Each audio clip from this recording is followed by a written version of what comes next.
En direct de chez vous, Jean-Michel Lamazerolle, RCF Charente. Bonjour à toutes et à tous, bienvenue dans En direct de chez vous. En direct de chez vous, aujourd'hui, non loin de Barbezieux, à quelques kilomètres quand même, à Chillac, exactement, ou juste à côté de Chillac, où nous allons rencontrer Thomas Chadelaud. Thomas Chadelaud, c'est un jeune qui a décidé de se lancer dans l'élevage d'abeilles et dans la fabrication du miel. Nous n'avions jamais fait d'émission encore sur ce sujet et j'ai trouvé intéressant, après l'avoir découvert un jour, de lui donner la parole et de venir chez lui, ici. Nous sommes devant un très beau bâtiment, on dit une longère, je crois, qui est la ferme de sa famille, mais il va nous en parler bien mieux que moi. Thomas, bonjour. Bonjour. Alors, où nous trouvons-nous ? Je viens de dresser un petit portrait de l'endroit, mais vous allez nous en dire plus. Alors, on est sur la commune de Chillac, donc en Sud-Charente. Et voilà. Et voilà. Alors, Chillac, ça représente combien d'habitants, en gros ? En gros, c'est entre 250 et 300 habitants. D'accord, donc petite commune. À combien de Barbezieux ? On est à 15 km de Barbezieux et à 15 km de Chalais, vraiment juste entre les deux. Alors, vous me disiez en préparant l'émission que vous étiez loin de rien, parce que vous êtes près de Barbezieux, vous n'êtes pas loin d'Angoulême, vous êtes à 1 heure de Bordeaux, pas loin de la mer et aussi proche de la montagne par certains côtés. Enfin, disons qu'on y va assez rapidement. Mais on n'est pas là pour parler ni de la géographie ni des vacances, puisque vous avez décidé de vous réinstaller dans la propriété familiale. J'ai d'ailleurs eu la joie de rencontrer votre grand-mère, que les gens connaissent bien, qui est très engagé sur les paroisses ici autour. Ça va parler à nos amis d'RCF, évidemment. Qu'est-ce qui vous a amené à vous installer ici pour vous occuper de ruches et de miel ? Et qu'est-ce que vous avez fait comme formation avant ?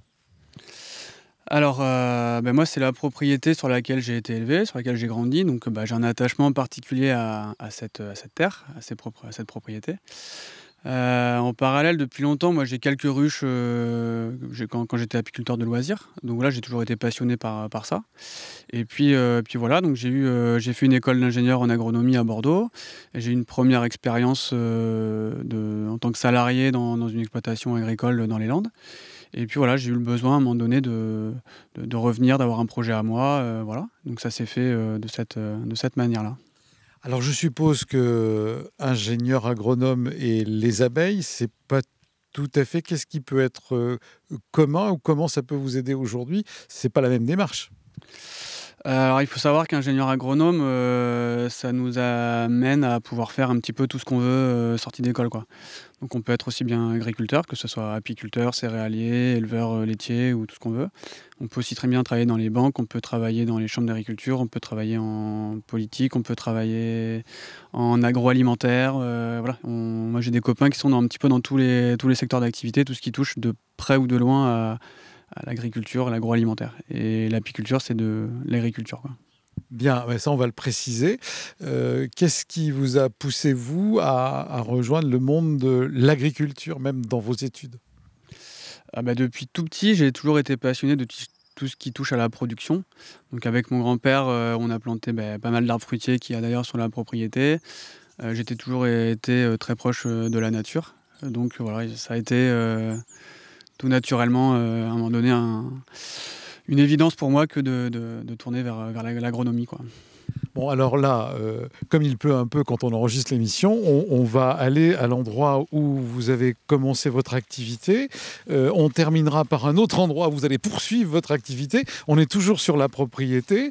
En quelle année vous vous êtes installé ici à Chillac ? Alors moi, c'est tout récent. Je me suis installé en 2023. Donc là, je vais attaquer ma 3e année de production. Alors, vous parlez de production et vous l'avez dit tout à l'heure, ce qui vous intéressait, c'était la production. Donc là, on est en train de marcher vers l'endroit où vous produisez, justement. Qu'est-ce que vous avez commencé... Enfin, vous avez dit tout à l'heure, et ça va parler sans doute à des gens qui nous écoutent, apiculteur de loisirs. Qu'est-ce qui fait la différence entre l'apiculteur de loisirs et la profession pour en vivre un jour, en tout cas, que vous faites aujourd'hui ? Tout simplement, un apiculteur de loisirs, il n'a pas d'objectif de rentabilité. Alors qu'un apiculteur professionnel, l'objectif, c'est de se sortir un salaire et de vivre de cette activité, quoi. Et donc là, vous me disiez en préparant l'émission que vous allez bientôt pouvoir vous sortir un salaire. Oui, tout à fait. Normalement, si tout se passe bien, en cours d'année 2024, je pourrais me sortir un salaire. Ouais. Alors si on remonte dans le temps, alors là on est en train de rentrer dans des bâtiments derrière la maison. Et vous m'avez dit c'est un peu exigu. Mais non, ça va. Ça sent d'abord très bon quand on rentre. J'ai l'impression d'habiter dans un pot de miel. Alors effectivement, c'est pas très grand, mais vous avez le matériel et vous nous en parlerez tout à l'heure parce qu'on va un petit peu suivre l'abeille. D'ailleurs, votre entreprise, je crois, s'appelle Chapeau l'abeille ? Oui, tout à fait, oui. Alors pourquoi ce nom-là, Chapeau l'abeille ?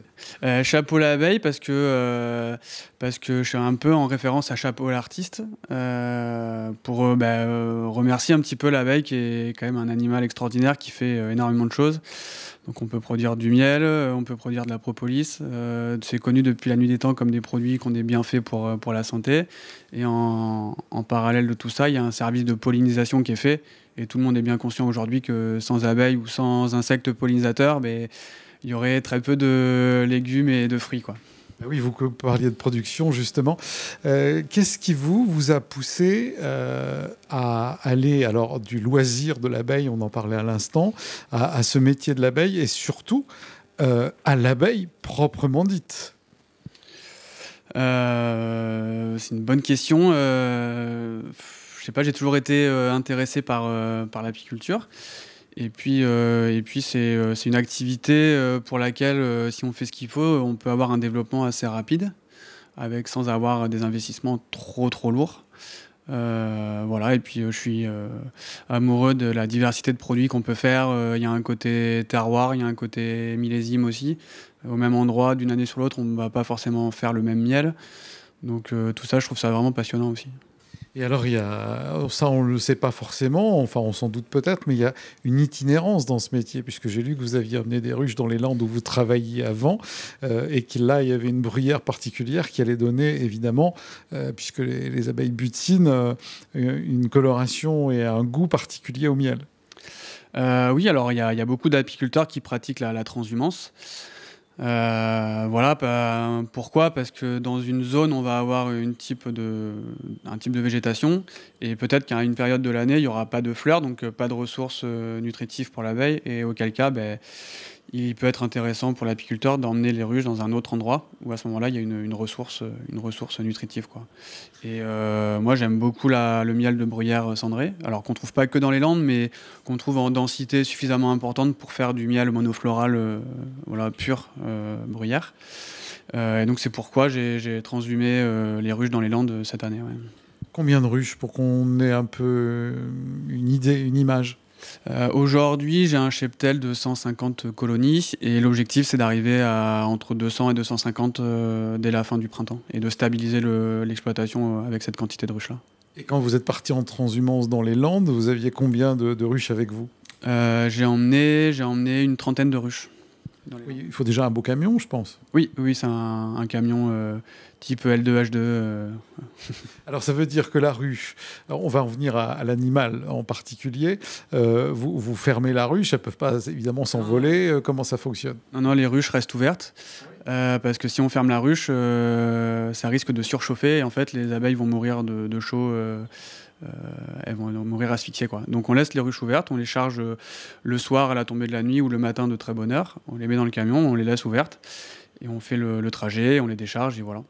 Alors pendant ce temps-là, si elles ont envie de sortir, d'aller butiner, elles ne sortent pas, comment ça se passe ? Non, donc elles n'auront pas envie d'aller butiner. Ce qui se passe, c'est tant qu'il fait noir, tant qu'il n'y a pas de lumière, les abeilles elles sont dans la ruche, elles ne sortent pas. Ah oui, ça veut dire que vous les transportez la nuit, il faut que ce soit nuit. Oui, c'est ça, ouais. Le matin de très bonne heure, pour les charger quand il fait nuit, ou alors le soir à la tombée de la nuit, quand l'obscurité commence à se faire.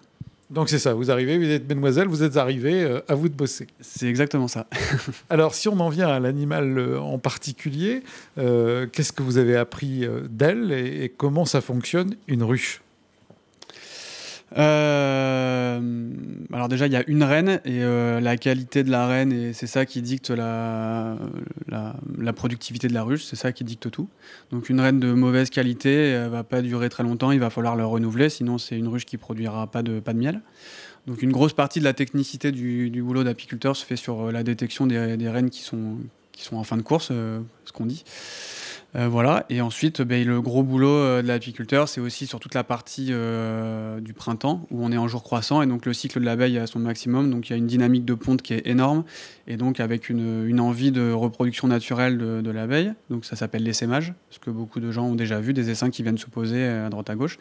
Et donc ça, moi, mon objectif en tant qu'apiculteur, c'est d'éviter ça. Donc je viens prélever des cadres avec des abeilles et du couvain dessus, que je mets dans une ruche vide, pour alléger la quantité d'abeilles qu'il y a dans la ruche, quoi. Donc vous faites une reproduction vous créez une autre ruche. Exactement, ouais. Je produis des essaims artificiels, ce qu'on dit.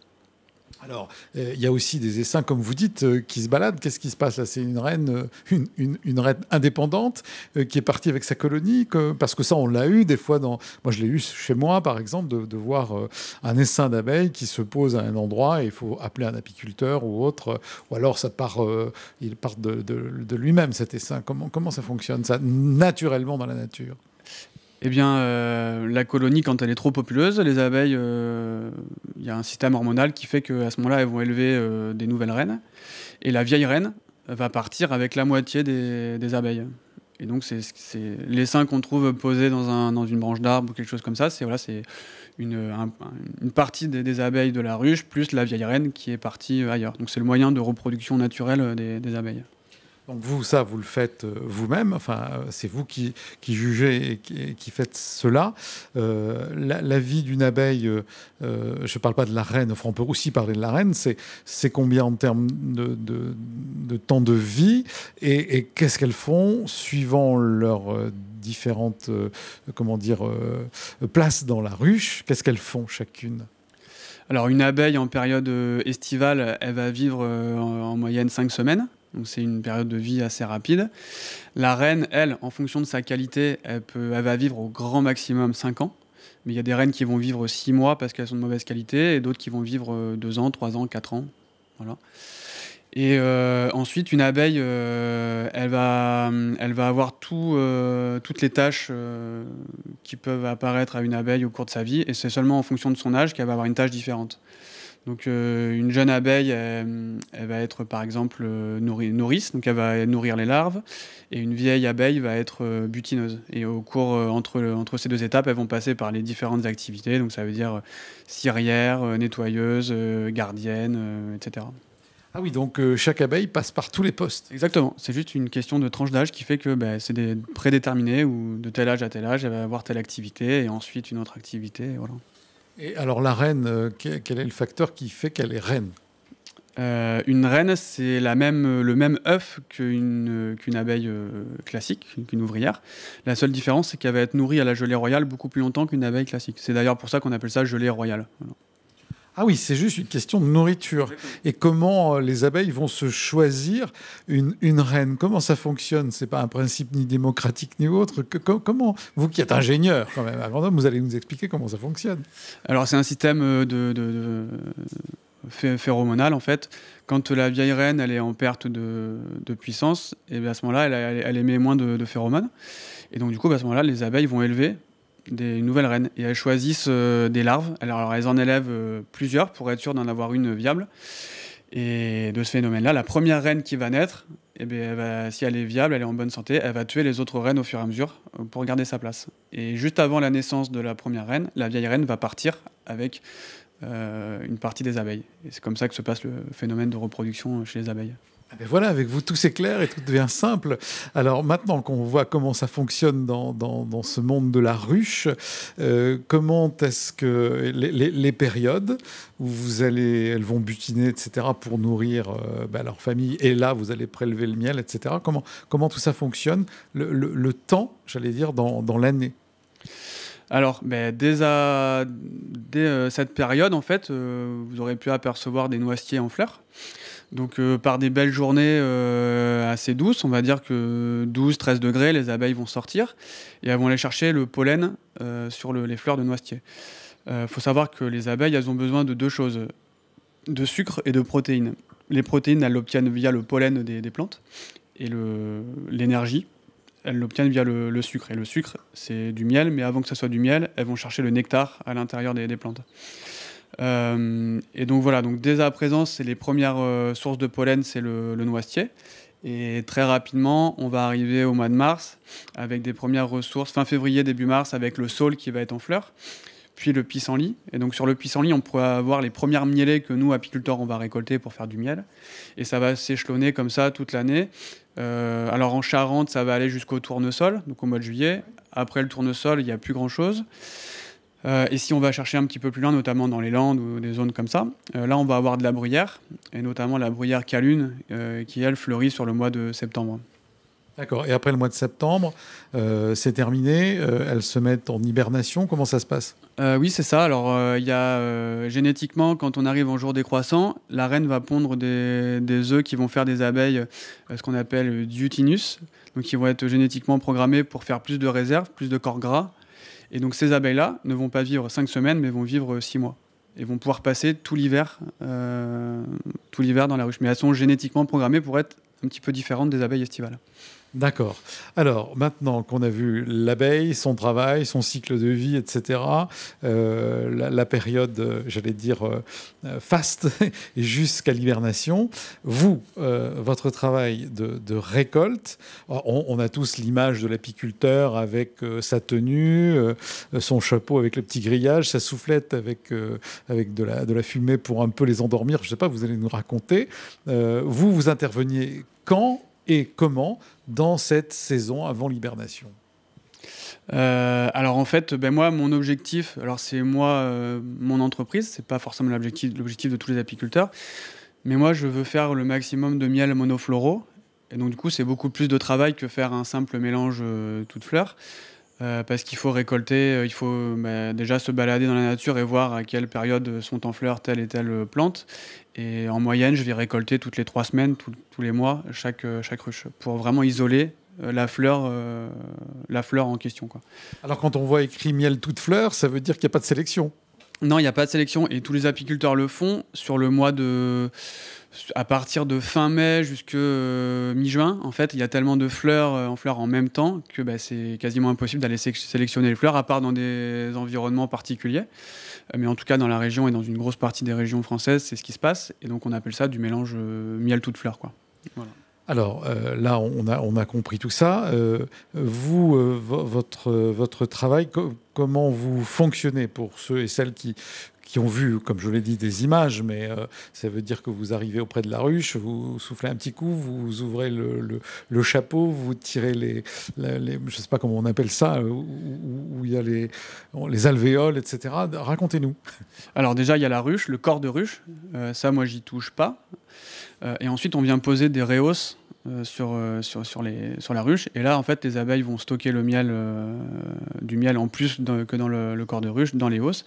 Et moi, je vais simplement récolter les hausses. Et donc, du coup, quand je viens récolter, je mets un petit peu de fumée à l'entrée de la ruche pour les avertir que je vais intervenir. La fumée, ce qui se passe, c'est que ça simule un incendie. Et quand il y a un incendie, en fait, elles ont le réflexe de se gorger de miel. Et leur priorité, c'est pas de sauver la ruche, c'est de s'échapper, de sauver la colonie, les abeilles et la reine en cas de dernier recours, quoi. Et donc dans ce cas-là, elles sont moins agressives. Donc c'est simplement pour ça qu'on met un petit peu de fumée. Et ensuite, je viens enlever les hausses, je les pose sur les toitures des ruches, et puis avec un souffleur, comme un souffleur à feuilles, en fait, je viens souffler les abeilles pour les chasser sans les abîmer, en fait, sans leur faire du mal. Et donc on les chasse, on les met en dehors, et je viens prendre les hausses dans lesquels il y a tous les rayons, tous les cadres de miel. Et ça, je mets ça dans le camion. Et je rentre à la miellerie, donc je rentre ici. Et puis je prends les rayons, les corps de hausse, les cadres de hausse un par un, que je désopercule. J'enlève la fine couche de cire qu'elles ont pu mettre pour bloquer chaque alvéole. Et ensuite, je les passe dans l'extracteur. Donc, c'est une centrifugeuse. Alors, quand vous désoperculez, vous faites ça quoi? Avec une sorte de rasoir, enfin, qui va venir décapsuler finalement les alvéoles? Un couteau à désoperculer qui est ici, si vous voulez. Alors, on va regarder. Il y a Jérôme qui nous filme, mais voilà, on va Tout simplement passer. Ah oui, c'est comme une grande spatule avec des dents. avec des dents, tout simplement. Et on vient couper l'opercule qui va être en surface du cadre, quoi. Vous sciez légèrement. Bon, alors ça y est, vous avez votre cadre, c'est désoperculé. Et devant moi, j'ai montré. Ah ben voilà, ça y est, voilà. Voilà, Le cadre comme ça, et on va couper l'opercule comme ça. Et donc là, il va rester les alvéoles avec le miel à l'intérieur. Et par centrifugation dans la centrifugeuse, le miel va être éjecté du cadre. D'accord. Ah oui, alors oui, c'est ça. Donc devant moi, j'ai un bidon rond, on va dire ça, avec du plexi et des charnières pour pouvoir l'ouvrir. Et c'est tourner manège, hein. C'est-à-dire que vous allez mettre vos cadres dont vous parliez tout à l'heure dans les crans qui sont autour. Ça va les faire tenir debout. Et par la vitesse de la rotation, la centrifugeuse va donc permettre que le miel s'échappe et coule où? Le miel, alors, il sort par là. Ensuite, il va tomber dans un bac à décanter. Donc, il y a plusieurs Donc un robinet au fond de la cuve, on va dire. Voilà. Exactement. Et il tombe dans un seau. Ouais, on va dire une grande cuve. Et cette cuve, par multiplication des parois, il y a du miel qui va passer dessous sur une première paroi, ensuite par-dessus. Et comme ça, on va garder les impuretés en surface. Et ce qui va couler à la sortie, ça va être du miel avec très peu d'impuretés. D'accord. Alors, C'est une sorte de filtration, en fait. oui, c'est du filtre. C'est du filtre pour avoir le produit le plus clair possible. Exactement, ouais. C'est une filtration par décantation, ce qu'on appelle. Voilà, vous avez dit le mot juste. Là, vous êtes assis, je ne sais sur quel appareil en inox. Dites-nous. Donc ça, c'est un bac à désoperculer. Voilà, quand on enlève l'opercule des cadres, il reste un petit peu de miel dedans. Donc tout simplement, le miel va s'égoutter au fond de ce bac. Et il y a une vanne en sortie. Et puis ça coule, le miel qui est résiduel va couler dans des seaux. Et ensuite, ce seau, je vais le reverser dans le bac à décanter. Alors, devant moi, j'ai donc ces cadres en bois que vous appelez Des cadres de hausse. Des cadres de hausse. Donc, ce que vous avez désoperculé, le miel est parti. Il reste les alvéoles. Qu'est-ce que vous faites? J'en vois déjà dans le seau, là. Qu'est-ce que vous faites de ça? Alors, la cire qui reste, je la fais fondre en fin de saison. Et je l'emmène chez un artisan cirier qui va me refaire des feuilles de cire gaufrée à partir de ma cire. Des feuilles de cire gaufrées, oui, et Ouais. qui vont vous servir à quoi? Un cadre neuf en bois, sur lequel il n'y a pas de cire. On va mettre une feuille de cire gaufrée qui va être une trame pour l'abeille et qui va lui permettre d'étendre la cire pour avoir un cadre qui soit formé de manière uniforme, quoi. Et pouvoir manipuler après en cours de saison plus facilement et pas que ça soit bâti un peu dans tous les sens. Oui, vous allez l'inviter à faire son boulot sur le cadre que vous lui avez mis comme cadre. Exactement. Et à construire de manière ordonnée et pas à la fois en verticale, en horizontal, de biais, toujours dans le même sens. D'accord. C'est la partie production et rentabilité de la chose. Exactement, oui. Alors, maintenant qu'on a parlé de comment ça se passait, qu'on a vu les saisons, etc., un peu le matériel autour de vous, ce miel que vous avez récolté, et je vois des pots devant moi sur la paillasse, il y a des couleurs qui sont différentes. Comment vous travaillez ensuite avant la vente? Du coup, moi, je stocke mes miels en fûts. Donc aujourd'hui, c'est des seaux de 40 kg et très prochainement, ça sera des fûts de 300 kg. Et ensuite, je fais de la mise en pot au fur et à mesure. Donc je mets juste le miel à réchauffer à 30-35 degrés pour pas l'esquinter. Si on chauffe plus fort, on risque de l'esquinter. Donc voilà, ce qu'on appelle en... Et vous le chauffez pourquoi? Pour qu'il coule plus facilement? Et non, parce que les miels cristallisés, en fait, ils sont durs. Donc après, pour le mettre en pot, c'est impossible. Oui, c'est impossible. Donc juste pour le rendre un petit peu plus souple, mais en faisant bien attention de ne pas le chauffer trop fort pour pas l'esquinter justement. Et ensuite, donc avec une pompe doseuse, ce qu'on appelle donc la machine qui est derrière. Donc j'ai un tuyau. On va s'avancer.